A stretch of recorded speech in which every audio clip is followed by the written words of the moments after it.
I do find kind of really grounding in the fact that we know that most, like over 94% of people with eating disorders are not underweight according to a BMI calculation.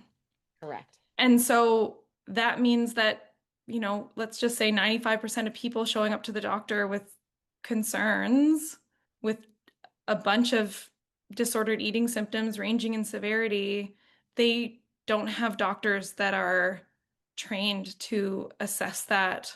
Yeah. Yeah. And more than that, they're also, like you just said, like, hey, providers are humans too. Your doctor's probably on a GLP-1 or doing keto or Whole 30 or whatever the trending it diet Yeah. fad thing that is momentarily working for them that they're all hyped about. They're also into those things too, which further prevents and clouds and blocks accurate assessment and diagnosis and care. Welcome to the Body Grievers Club. Hi, friend. I am your host, Bree Campos from Body Image with Bree.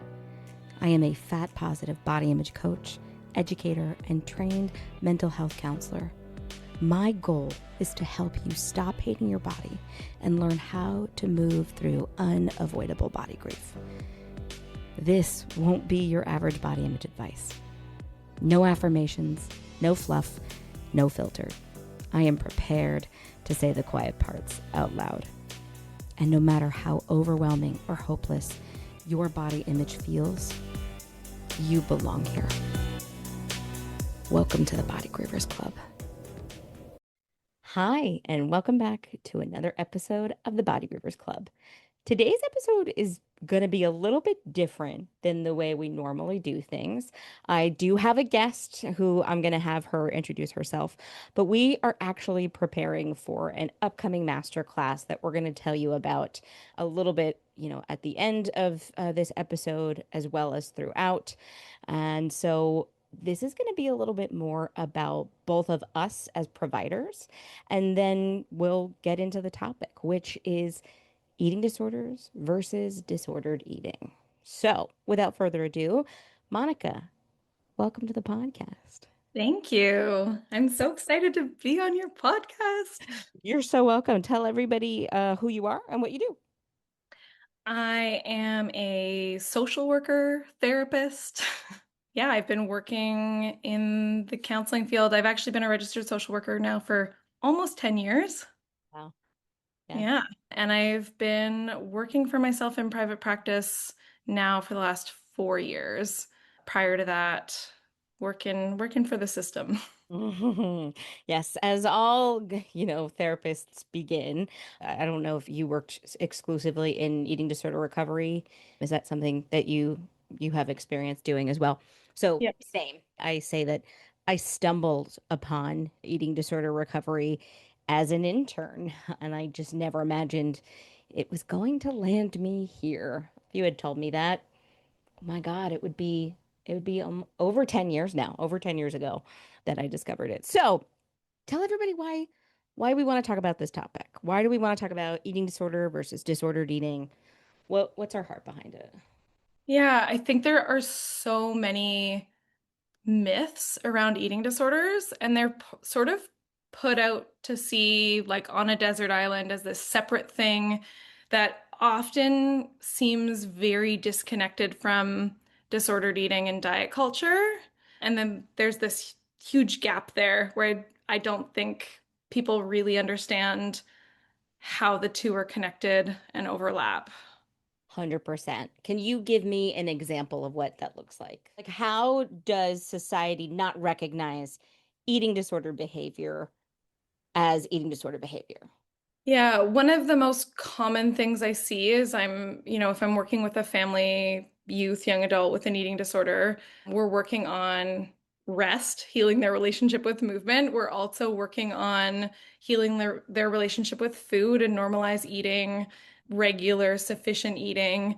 And parents can often will be supportive around sort of the recommendations, the guidelines, the treatment protocols, and then will say something 3 months, 6 months into treatment about how they're pursuing intentional weight loss or they're just trying to eat healthier Quote or unquote. cleaner or they're using diet culture language and to pursue thinness themselves while we're also they've been involved in treatment and recovery of their loved one, and yet Mhm. there's still this really big disconnect between the eating disorder Yeah. and disordered eating. Yeah. No, I think that's a really good example. And I think, I mean, even in that example, it shows some of the complexity, especially when you're working with kids or youth, and you're working in a family dynamic, and especially if you're working with kids who are in larger bodies, uh, that there is still that same fear mongering that their larger body is inherently unhealthy. And it is very hard to go against when their provider or their medical doctor or anyone else is saying, well, it's just not healthy for a kid to be in a larger body. And so yeah, family dynamics can be really hard. I want to put some caveats on this episode as you listen. This is, for information and educational purposes only. We are providers, we are therapists, but we are not your therapists. So we really recommend, if you're like, I wonder if I have an eating disorder, after listening to this episode, don't self-diagnose from this episode. What I find personally is more people than not will say, I definitely have disordered eating, but it's, quote, not that bad. Right? Like I definitely have some disordered behaviors with food, but it's not, quote, that bad. So we'll get into that into this episode. Tell me a little bit before we dive into that. Tell me a little bit about your experience working in eating disorder recovery. Yeah, so I actually, as an intern, stayed away from anything eating disorder related. I was more interested in trauma, substance use. Previous to getting my graduate degree, I was working with a lot of unhoused folks, a lot of like HIV positive, Hep C positive populations, and there definitely were both like access to food was an issue and systemic barriers and systemic oppression, but then I did also notice a really high rate of disordered eating and eating disorders concurrent with trauma and substance use. And so my internships actually led me more into trauma and substance use work with adults and then psychiatric child and youth inpatient trauma work. So I wasn't seeking out training, knowledge, or even really working in the eating disorder field, but I got an opportunity to work with a program. It sounded interesting. I was open to moving to a new city at the time, and so I said yes to it. And I've always been someone that is interested in a million things at once, and I was interested in eating disorder training because it's not something that really any healthcare professional is trained in. It's maybe an hour or two lecture somewhere in their graduate school, but unless you're seeking out specialized training, knowledge, education, it's a really tricky specialization and area to actually get clinical training in. And so I thought, oh, yeah, this could be really interesting. The other piece that I think fascinated me about it was the interplay between physical health and mental health because of the physical health impacts of eating disorders. And way back when I was lifeguard, first aid, interested in first aid and health and physical health, stayed away from nursing because of math and science and numbers. Doesn't work well with dyslexia, but this was kind of a cool way to also get to work with the health, medical, physical health side of things Cool. and Oh, those intricacies. So I ended up at a treatment program that was all ages, probably youngest around age 12, oldest person I maybe worked with was about 70, I think.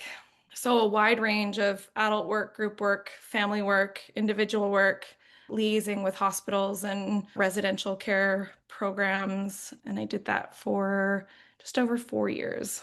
wow. Wow. So much I want to unpack there. I want to tell people a little bit about my experience. If this is the first episode you've ever listened to, you may not know my prior experience. So, when I was doing my internship, I was actually at a college. And so I loved working with young adults. And then I found out working in that internship, they're like, oh, yeah, there's not enough hours to be counted towards your graduation requirements. So they were like, you're going to have to go find another internship. And so I panicked and I scrambled and I put out, my resume. I looked everywhere. And I actually had a family member who worked at an eating disorder center, which I didn't know what it was. I didn't know what she did. And I was like, any chance they're taking interns? And she was like, I don't think so, but I'll put your name in. And then it turned out somebody had dropped out. So they took me on. Oof, And yeah, that's stressful. so stressful. And then I have never named the center that I worked at, and I will never name the center that I work at, probably because I don't talk highly about them. But they had a lot of staff turnover. And so I, as an intern, was running groups and leading sessions and doing the meal support and the training to which you mentioned.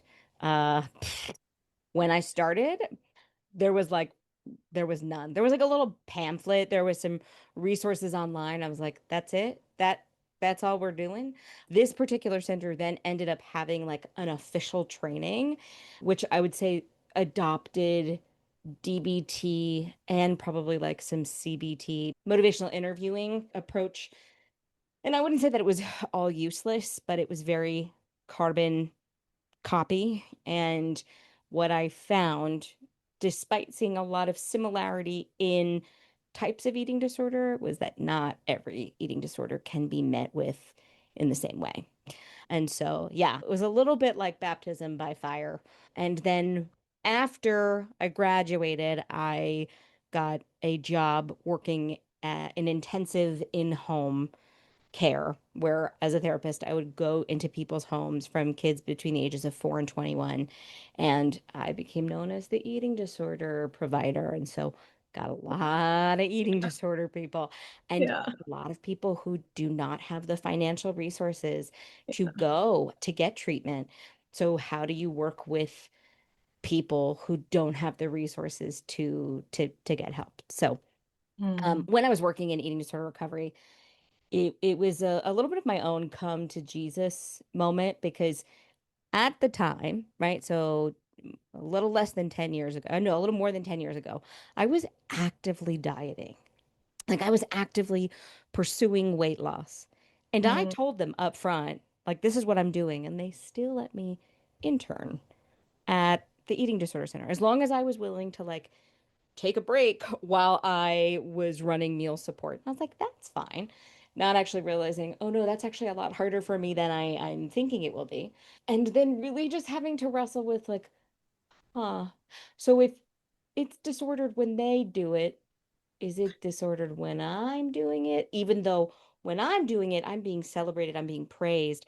And Deborah Gard is somebody who's known in the health at every size field, who is famously known for this quote of what's being diagnosed in them is being prescribed to me. And Mhm. it was really one of the first moments of dissonance of like, I'm not sure why it's okay for me and my fat body to be doing these things, but somebody with an eating disorder, it's automatically not okay. Yeah. About a year ago, a young adult I was working with, we were talking about some of the actual nutrition science that you learn through working in eating disorder treatment and like why it matters and what the body actually needs and how it functions and all of those things. And I was talking to a youth about it and she said, "Why don't people know about this? Mhm. Why isn't this something that like Yeah, people know?" Which then really led us into a conversation of there's science. yeah. And then there's a, what is it, 70 billion trillion dollar 70, diet. $75 billion industry. Yeah. And that's always going to have the louder megaphone than the actual science Yeah. that we know and that we've also known for decades. Yeah. Yeah. And I want to just say, like, I know that when I was in the wrestling part of the acceptance of my eating disorder and disordered eating, which I did not claim an eating disorder for years. It wasn't until after the pandemic I was like, you know what? I had an eating disorder. Like, you can put lipstick on a pig, but it was an eating disorder. I was never formally diagnosed. I never got treatment. I worked in treatment, which is just, I'm just throwing that out there for folks of like, your Mhm. providers are human too. I know that I used to get so caught up in having the facts. Like, I need to be able to dispel. And so, like, I know a common thing people will say is like, oh, well, there's research that supports that like increased adipose tissue can exacerbate illnesses and that there's a higher comorbidity or likelihood. And here's the thing is when we are in that wrestling phase, more information is actually not going to help you. Like more research, more science, more facts.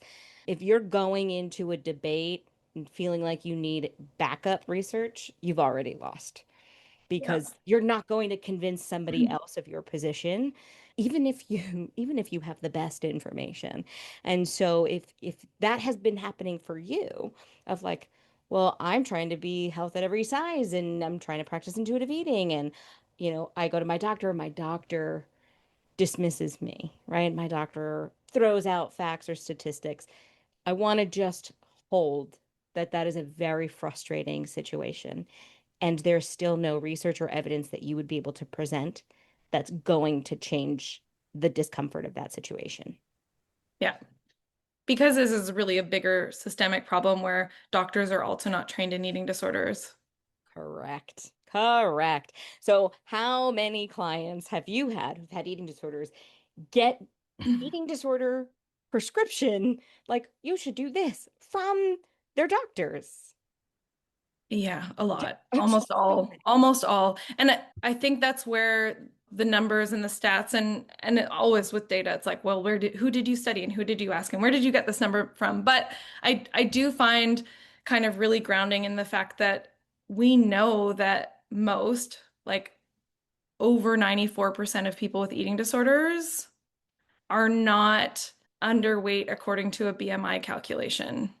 Correct. And so that means that, let's just say 95% of people showing up to the doctor with concerns, with a bunch of disordered eating symptoms ranging in severity, they don't have doctors that are trained to assess that. Yeah. Yeah. And more than that, they're also, like you just said, like, hey, providers are humans too. Your doctor's probably on a GLP-1 or doing keto or Whole 30 or whatever the trending it diet Yeah. fad thing that is momentarily working for them that they're all hyped about. They're also into those things too, which further prevents and clouds and blocks accurate assessment and diagnosis and care. Yeah. Yeah. And I mean, this is something we could spend an entire episode on is just the systemic oppression and the biases within the medical system. We could talk about the differences between you are over there in Canada and I'm here in the United States, where in the United States, our medical care is a for-profit system. And so how can somebody accurately assess in 15 minutes a full-blown eating disorder if your client doesn't know they have an eating disorder and the provider doesn't? And so I want to come back to the question of like, is it an eating disorder or is it disordered eating? And I hate when people bury the lead. So I'm going to just get to the punchline and tell you that it actually doesn't matter. And it does, but it doesn't. And here's why, right? So just based off of that statistic, that the statistic normally is said that 6% of people with eating disorders are underweight. And so I love, Monica, that you I always flip it. flip the script. I'm Let's here get for rid it. of, let's start sizes Yes, from, 8X to extra small. there you go. I'm We here don't for it. need Size to 40. prioritize the 6% Yeah. here. Yeah, because the majority is that 95%. So it means that most people with an eating disorder don't, quote, look like they have an eating disorder, which if you are not underweight, you do not meet the criteria for an eating disorder. And underweight according to The a BMI. flawed, racist measurement that was never meant to be a health measure or a measure of like health in any way. So it's you're not underweight according to this thing that insurance companies and governments have adopted to deem sick enough. Yeah. Yeah. And so if you're asking, but like, wait, you just said that if you're not underweight, then you don't quantify for an eating disorder. I think most people think eating disorder, they think anorexia, they think bulimia, and they think binge eating. When you are in a body that is not underweight, you are considered atypical. So you can still have the diagnostic criteria, but you're considered atypical. How are you atypical when 95% of people look like you? That's the question.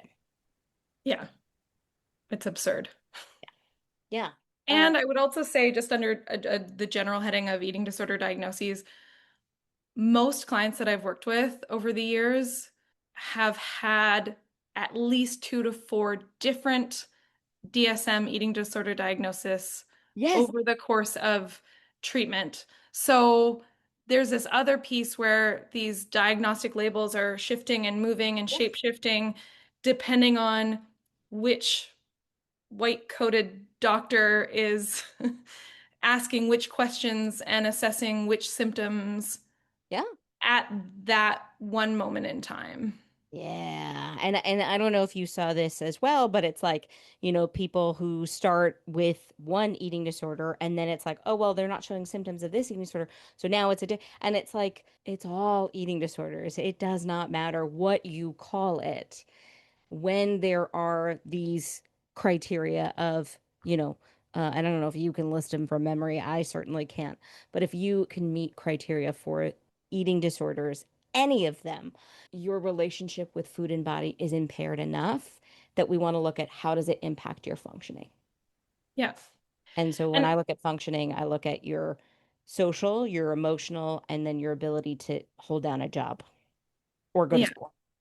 yeah. And there are a lot of differences between substance use disorders and eating disorders. However, there's also a lot of overlap. And when it comes to diagnoses, I think it's helpful that to also think about how substance use also exists on a spectrum, Yeah. and people can have problematic relationships with, let's just say, alcohol that can range in severity, can impact functioning differently. And ultimately, at the end of the day, whether or not they meet the threshold for being diagnosed with a substance use disorder, it is impacting their quality of life. Yeah. Yeah. I was just going to say, and in the United States, if you don't meet the criteria, that can be the thing that then determines whether or not you can get treatment. Yeah. Like, how fucked up is that? Yeah. I'm sorry, to get treatment paid for, for it to be covered. Yeah. And so, something that I think most people don't know is, especially when you work in eating disorder centers, I know that the providers, your therapist is on the phone with insurance in the United States trying to justify why you need placement there. And so the more you heal, the less likely your insurance wants to cover you because you're good. But that's not how it works. And so what we see is a cycle of people who come in and out of treatment based on the severity. And what I find that a lot of treatment centers do is they push the body image right to the future. Because how do you work on the fear of weight gain or the fear of your body changing and also get you to weight restoration or to, have an inclusive plate of all foods? You kick the can down the road and say, well, don't worry about it right now. Let's just get you to eat. And when you are in that safe environment and you are with providers and you don't have to go to work and you can really just focus on your recovery, it's a lot safer than when you have to go back out in the real world. Yeah.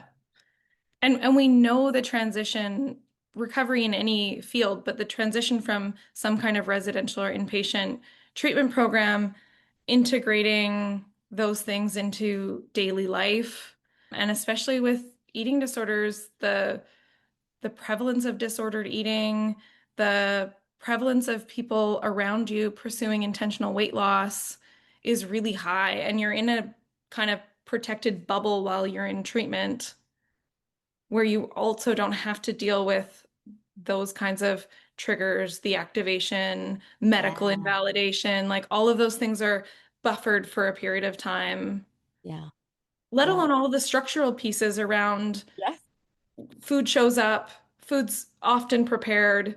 Um, Even if there's like cooking skills pieces in part of the residential treatment, it is not the same thing as needing to map out a week and make sure you have enough food and plan when you're going to buy things and prep things. And that's a whole part of recovery that also typically takes longer than 12 to 16 weeks or whatever Correct. the length of the program is. So now take out whether or not you have an eating disorder, right? You don't have an eating disorder, but you are like, oh, wow, like, yeah, I've never had a relationship with food that I haven't been on a diet. The approach for an eating disorder and disordered eating is the exact same. Yeah. So this is why I say it doesn't matter because whether or not you have an eating disorder, meaning that you meet the clinical criteria of the eating disorder, or you have just been a victim of diet culture, which I like to now call wellness culture, you are still having to retrain your brain and your body how to eat and how to exist in your body. And that is so hard when we live in a world that is still centered in that same toxicity. You're trying to heal with inside the cult. And I think a lot of people don't understand that there are a lot of things that need to happen before we can even start with intuitive eating. I'm a certified intuitive eating counselor and coach as well. It is not the holy grail, it is not the end all be all. There are a lot of things that need to happen before that. Yeah. Do you want to know something funny? So I didn't know that had ADHD. And so I bought the training. I never did it. I never did it. I was like, I'm gonna get to this. I'm gonna do no, not girl. Didn't know. And I just thought it was just like a personal failure as opposed to the disabling part of having ADHD. Yeah. Your girl doesn't do self studies. So I'm not an intuitive eating trained The, clinician. on the only way I got through it and the exam for that matter was having meetups with other clinicians and actually sitting there Yeah. and having the Yeah. full kind of like Body doubling. recreating like a live course body doubling experience because also not happening on my own. I would be curious. There's a little bit of like a tangential, but you've mentioned having experience working with addiction. And something that I see happen a lot in the media, not in residential treatment, is the assumption that eating disorders should be treated like we treat addiction. And I already see you shaking your head. I can go off on my soapbox about this. The floor is yours. In substance use treatment, there is an option for abstinence. It is not necessarily the right choice for everybody, the goal that needs to happen. A lot of recovery centers and insurance companies and everybody and like the AA model, NA model really pushes abstinence. But I will say that is an option. If you have a toxic relationship with people in your life or a substance like alcohol, cocaine, whatever, there is an option to remove that from your life Yeah. with food, with your body. You do not have the option to not breathe, and you do not have the option to not eat. Mm. Those are not things that you can't choose abstinence. So, unlike other unhealthy relationships you might have, you you don't have a choice to walk away from your relationship with food or your body. Yeah. That's not on the spectrum of possibilities.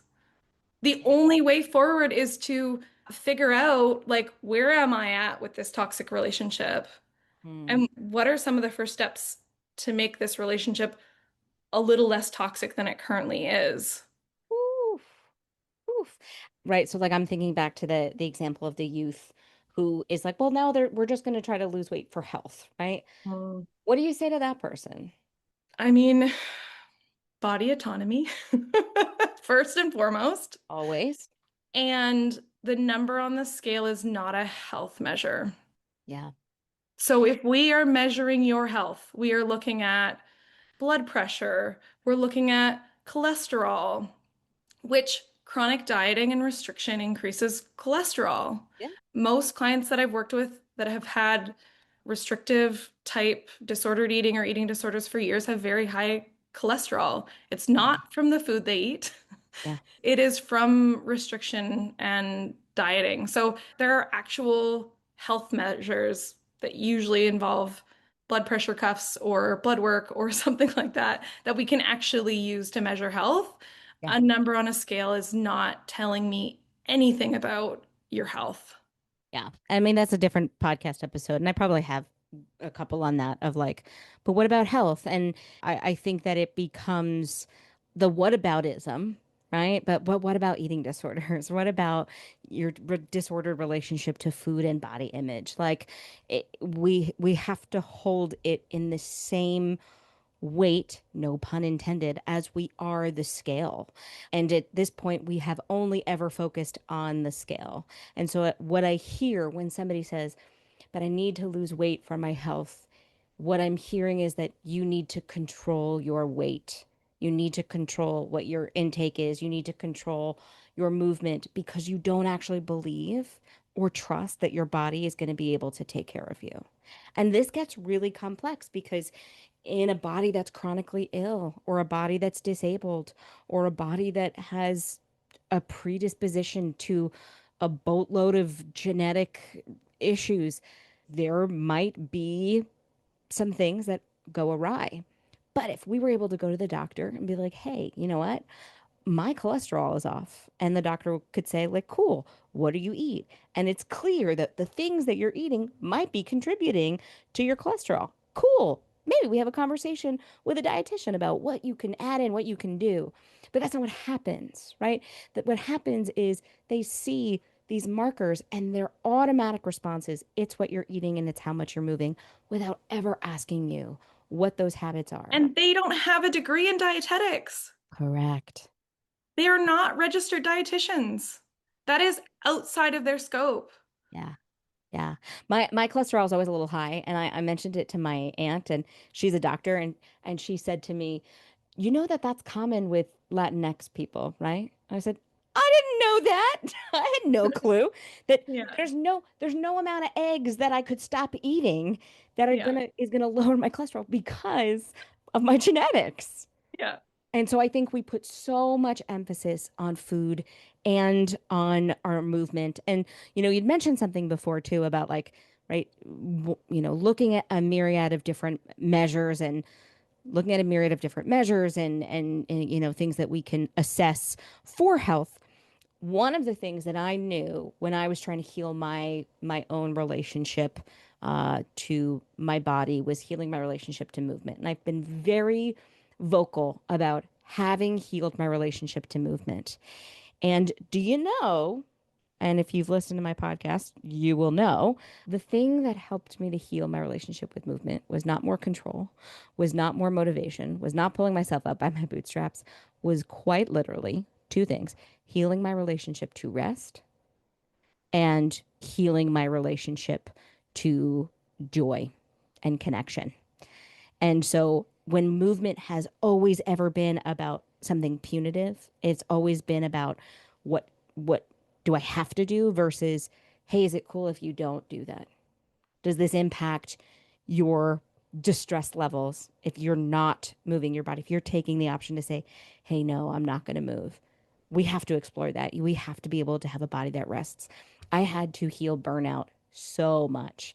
And so leaning into that rest. And this is why, I started working with providers because I think specifically as therapists, I didn't see that working a 28 client work week was somehow toxic, right? Like this is what I used to say. I used to say, I don't count how many clients I see because it would overwhelm me. That was a flex, right? Red flag. No, a flag on the play. But then I'd get to the end of my day and I'd be like, why can't I get up off the couch? Why am I still watching The Office? I know how this episode ends and I'm not doing any of the things that I need to do, and just seeing it as a behavioral flaw as opposed to what information can we glean from the resistance.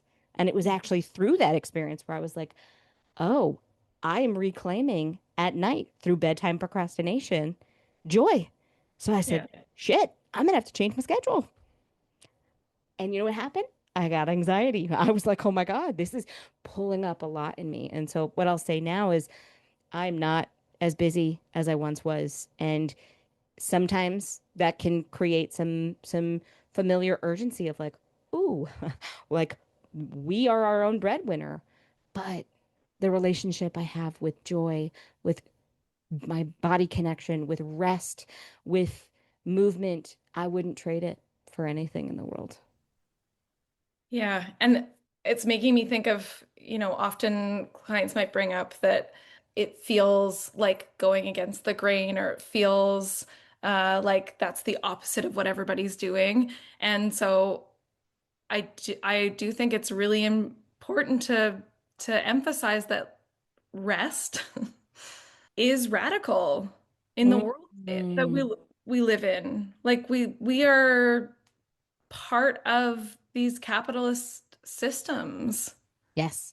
And Yes. and rest is a radical act in capitalism, Yeah. where you're supposed to be a good little factory worker and like constantly doing productive things and hustling for worth through productivity. So, yes, when it feels different and bad and wrong and like this isn't what everybody else is doing, yes.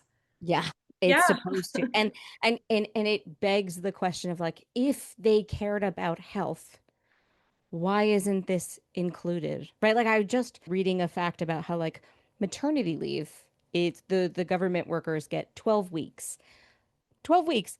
First of all, who's recovered in 12 weeks after having a baby? That's first of all. Second of all, there are a lot of jobs where you don't. You and I would never have maternity leave in our work. We would have to just take that pay cut.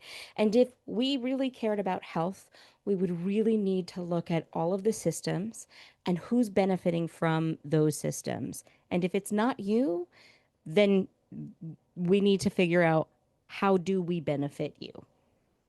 Yeah. We went on a little bit of a tailspin, Yeah. but with the addiction model, did you have any other thoughts on the addiction approach? Found it very interesting that you said abstinence is an approach, but Yes. not. It's I've not the approach. that there's not. It's not the People because you. can heal their relationship with alcohol, with substances. Wow. It's hard, just like healing your relationship with food or movement is really hard. Yeah. It's an option. Are you familiar with Johan Hari? He has a TED talk called "Everything You Think You Know About Addiction Is Wrong." And in his TED talk, they use the rat in a cage with cocaine water, and they Mhm. found that if there's regular water and cocaine water, the rat's going to go to the cocaine water. And there was a scientist who said, "Okay, but what if you gave him like friends? What if you gave him something to do? What if you put the cocaine water out of the way?" And what they found is that when you gave the rat all of those things, it was less likely to go find the cocaine water. And so his whole premise is the opposite of addiction is not sobriety, it's connection. Yeah. I mean, we're human beings. Yeah. We're, this is our in our hard wiring. This is our biology is for connection. Yeah. And if you are a person who, something I'll hear folks say is like, they'll get really upset with themselves for eating for comfort, right? I just had this experience the other day. I'm in the middle of changing over my meds, and I had already signed up for a workout class, and there was nothing in me that wanted to go. I did not want to go. I had zero desire to go, but I was like, I already paid for it, and I'm gonna just go. And it was the best call to quote make myself go. And afterwards, when I felt like euphoric, I was like, holy shit, there were years of my life that I worked out to deal with my mental health as opposed to being on medication. Mhm. Even if the coping feels problematic, it's still solving a problem. Are you willing to look at what is contributing to it so that you don't need that coping skill? And also thinking about disordered eating and eating disorders existing on a spectrum, problematic substance use also existing on a spectrum. If you have a rough day and you go home and you have a glass of wine, that is not inherently problematic. Mhm. If you go home and you've had a bad day and you serve yourself some ice cream, that is not inherently problematic. Like it is Mm. allowed to, those things can be comforting, self-soothing. We know that they are. We know We the know that properties. we know that consuming things that you like that are, especially if they're nostalgic, are soothing. Where people get stuck is if I come home and the only way I can cope is by drinking a bottle of wine, that starts to become problematic. If the only way I can cope is through a pint of ice cream and I don't have any other tools or resources, that's where it starts to become problematic. And But you feel like you can't not do those things. yeah, because it's compulsive because you're kind of trapped in like this is the only thing that I can do to make myself feel better. And Yes. so the problem is not that you're using that thing for self-soothing, it's that we don't have a variety of self-soothing tools. Yeah. Yes. Yes. I think if we're going to even go deeper, right, in like the modalities of treating disordered eating and eating disorders, part of the problem is we are not connected to our bodies. So if you live in a constant state of disconnection, that then when the only way it's you're only feeling all of the bad stuff, it is a natural human response to want to feel better, Yeah. is to want to. Please do some things to make yourself feel better. Yeah, yeah. I saw somebody on Instagram the other day was like, when my clients are coming to me and telling me they're gonna like stop smoking, I'll say to them, right now is the time you're gonna choose to stop smoking with everything going on in the world. And I thought it was funny because yeah, and here's the other thing I want to say is even if your recourse is to come home and drink a bottle of wine or eat a pint of ice cream, shaming yourself for doing those things is never going to stop from the behavior. And banishing the bottle of wine or the pint of ice cream from the house is also not going to work on healing your relationship Yeah. with those things. Yeah. I'm going to link in the show notes the episode that I talk about my relationship to rest. I won't go into like too much detail, but part of the what the quote behavior that I was noticing that was problematic was that I'd come home and I'd crash on the couch and I would binge watch TV. And then I would get mad at myself for binge watching TV. And so I said, what if I were to treat this exactly like I would treat somebody who's binging on food? That I'm not going to judge the behavior. I want to understand it. And that's when I realized, oh, what I'm doing is I am reclaiming my time from the day where I don't feel like I got any time to myself. And so that's when I realized if I want to not do this behavior, then something else has to change. I think the other really important piece of that is like depending on where a person is at with their capacity or mental health, whether that's burnout, depression, anxiety, whatever, Yeah. that like we need things to self-soothe and cope that are don't require a lot of energetic output Mhm. that like allow us to have a little bit of like brain off. There's like a healthy range also to dissociation. Like we need that time. And so it could also just be that is just signaling to you that this is kind of the level of sort of depressive symptoms, burnout symptoms, whatever it is, and this is what's accessible right now. Yeah. And as symptoms change and as we work on healing, um, it might feel it might start to feel accessible to color, or it might start to feel accessible to text or call a friend, or it might start to feel accessible to go on a mental health walk or whatever it is. If, there are different things, but it also could be that that's where you're at a capacity wise place. Yeah. Yeah. And this is where my work of like getting you to acknowledge the self-talk and the way that you're treating yourself. Because again, if that's not where you want to be, but that's where you are, we get to sit in that discomfort, but beating yourself up is not going to make that radical change. No. Yeah. Yeah. Yeah. I feel like there are so many different things that we could dive into, in talking about is it an eating disorder or is it disordered eating? And that's exactly why you and I have created a master class that we want to teach. And I just want to give folks a little bit of like what they can expect in the class. So we're going to be talking about the differences between eating disorders and disordered eating in more detail than we went into today. We are going to talk to providers of the lack of training that you've been given and the blind spots it creates, and then also give you some tangible strategies to implement, whether or not you have official quote unquote eating disorder training. We will, of course, be talking about the intersections of our body image and how, regardless of whether or not it is your eating disorder or disorder eating, how it is impacting your relationship to your body and what you can do to heal, regardless of what diagnosis or not diagnosis you have. And then we're going to do Q&A. We'll go into some questions and answers. This class will be for providers. It will be for body grievers. It will be for anybody who is wanting a little bit more information from two trained clinicians who have worked in eating disorder recovery and have soapboxes that podcast episodes just are not long enough to cover. So, any final thoughts that you want to leave folks with on this topic? I think it's always important to emphasize that healing is possible. Mm. Mm. It might seem impossible.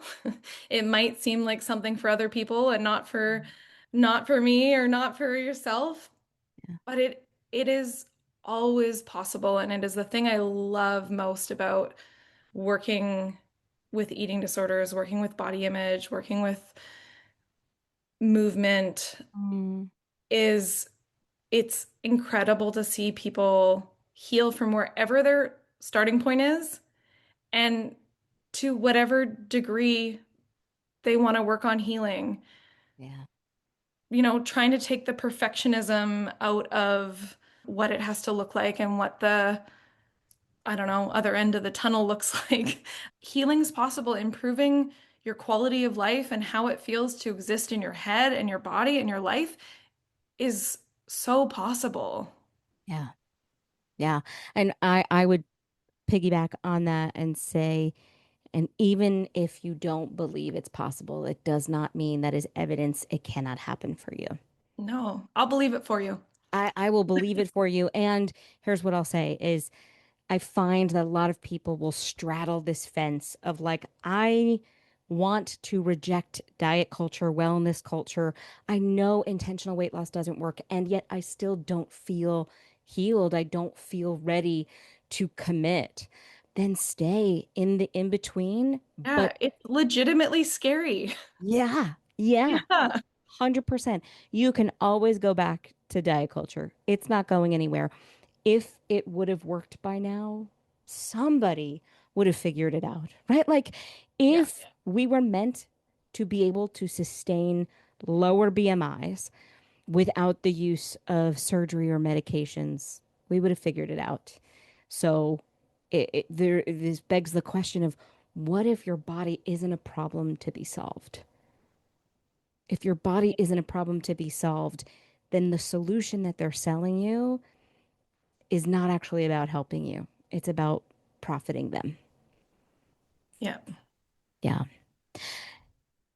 It's a hard place to be, especially in this time. I oftenly, lovingly refer to it as the Ozempic era. Yeah. Y'all, I'm confident. I mark my words. There's going to be a boom backwards. I know.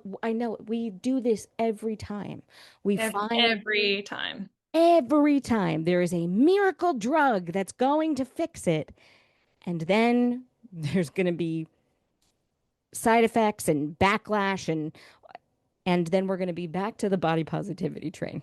So it is okay to struggle. It is okay to be in the in between, but You do not need optimism that it's possible.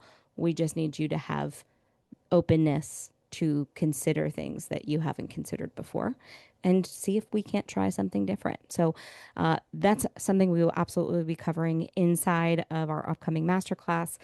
If you are listening to this fresh off the press, you might get the chance of being able to join us live. If not, we will make sure to include the option to watch the replay here in the captions. I'm sorry, not the captions, in the show notes.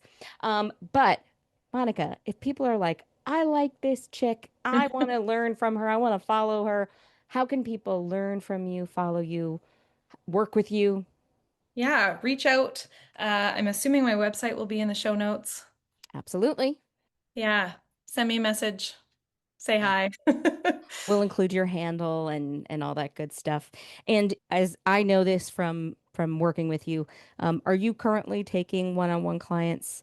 I have some limited spots. So I'm in Canada, as we as we said somewhere in the podcast. I am registered in the provinces of BC and Ontario. Mhm. And then outside of that, I don't have insurance coverage, but you can access me for coaching. And then in terms of working with providers and training. Yeah, I have also some limited small group supervision for providers. So, really, anyone working in any health related field, working with other human beings. Yeah, and just navigating the nuances and the messiness of all the different ways in which we see disordered eating being Yeah. promoted, sold, put Mm. on a pedestal, all those things, and the sort of trickiness of how do we navigate those conversations in workplace settings with clients, with people in our lives. And even as a seasoned clinician myself, there are times where I need supervision to help navigate some of these more, complex cases. So I definitely encourage you to check that out. And as always, you can check the show notes for how you can work with me in this season of life. But I really encourage you to check out our masterclass. We wanted to keep it at an affordable, low cost barrier price so that we can get this information out of our heads and into your hands. So, I uh, will maybe also say that on my website, I have a resources page. And if you scroll down, I've dumped a ton of different Instagram accounts that are great to follow. So if you're looking for like a quicker, free way to start to learn and adjust and kind of integrate some of these things that we've been talking about, that's one of the most accessible ways I find to start or continue kind of doing this work. and I mean, plug your book club that you do. Yeah, I have a little asynchronous online book club. My blog is on my website as well. You can subscribe there.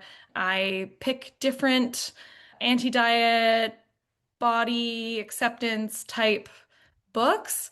Often I haven't read them myself, and I kind of put it up to the internet to vote on kind of what they want to read. And I read it along with everybody and kind of open up the discussion and commentary about what's being said in these different books. Amazing. Well, thank you so much for being here. I'm so excited for our masterclass. Yes, Thanks for the work that you do. It's right back at ya. all right. Thanks again. Hey, friend. Thank you so much for listening to this episode of the Body Grievers Club. Like all of our podcasting friends, we ask that you like, subscribe, and share this episode with someone who you think needs to hear it.